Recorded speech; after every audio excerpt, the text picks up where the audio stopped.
Hello বন্ধুরা, আজকে আবার ব্লগে চলে এলাম। তো আমরা কদিন ব্লগ করিনি, তার কারণ হচ্ছে আমার কাকিমা মারা গেছে, যার ফলে এই ব্লগ করিনি। তো আজকেও সেরকম করার কোনো ইচ্ছা নেই, তবুও মানে যেটা জানানো দরকার যে আমরা কেন ব্লগ এই 6-7 দিন করিনি, সেটা তো অবশ্যই বলতে হবে।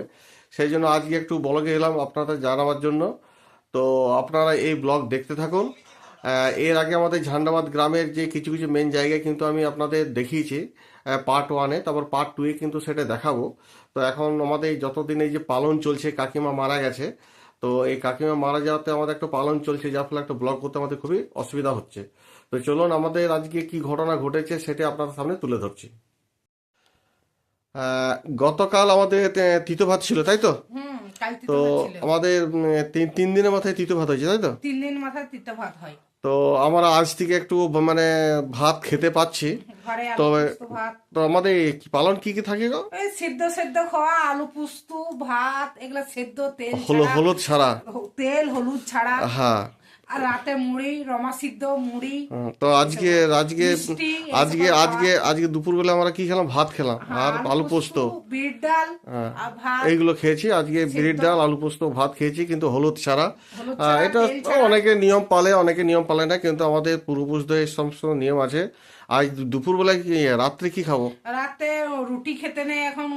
কাকিমা যেহেতু কাকিমা বাড়িতে, সেই জন্য রুটি খেতে নেই, মুড়ি খাবো, কলাই রমা সিদ্ধ মুড়ি, রমা সিদ্ধ মুড়ি আর শসা, মিষ্টি, এই সকল দিয়ে এইগুলো মুড়ি খাবো। হ্যাঁ। আর আমরা এরকম ফল টল খেয়ে রয়েছি। তো হঠাৎ কাকিমার একটু স্ট্রোক হয়ে গেল, স্ট্রোকে মারা গেল আমাদের। একটু ওই জন্য আমরা এই কদিন আমরা এই এই জন্য ব্লগ করিনি। যেন ব্লক করতে পারি না, পালন চলছে আমাদের। আর আমাদের তো অনেকে আগে তো আমাদের পালন ছিল কত কতদিন আগে ছিল? এক ছিল মাস। 1 মাস ছিল, তাও এখন হয়ে 15 গেছে দিন হয়েছে, আবার এখন আমরা 15 11 দিন দিন। থেকে 11 দিন করে দিয়েছি। হ্যাঁ, এখন 11 দিন করে দিয়েছে। যেমন ব্রাহ্মণদের অনেকে 5 দিন করে, 3 দিনের মাথায় করে, কিন্তু আমাদের আগে ছিল কি যে 1 মাস ধরে পালন হতো, আমরা করেওছি পালন। তারপরে সেটা 15 দিনের জায়গায় হয়ে গেল 11 দিন। আবার 11 দিন। এত পালন করা যায় না এখন, সবারই তো ছেলেরা বাইরে থাকে সবসময়, তারপরে ডিউটি কামান। সুপারি শরীর তো সেরকম তো ঠিক থাকে না, যার ফলে পালন করা খুব একটা অসুবিধায় বটে। তারপরে এই যতই বলো ভাত ভাত ডাল না খেলে শক্তি আসে না। মুড়ি টুড়ি খেয়ে ফল টল খেয়ে কতটা একটা শক্তি আসবে, তাই না? হ্যাঁ, তো দেখা যাক, পালনটা হয়ে যাক, তারপর আপনাদের সামনে ব্লগ তুলে ধরবো। কারণ ঝান্ডাবাদে নিয়ে দেখিয়েছি পার্ট 1-এ, আরও কিছু কিছু বিশেষ জায়গা কিন্তু আপনাদের দেখাবো। এই রুমেই আমরা থাকি। হ্যাঁ, এই যে আমাদের এই রুমটা, এইখানেই থাকি।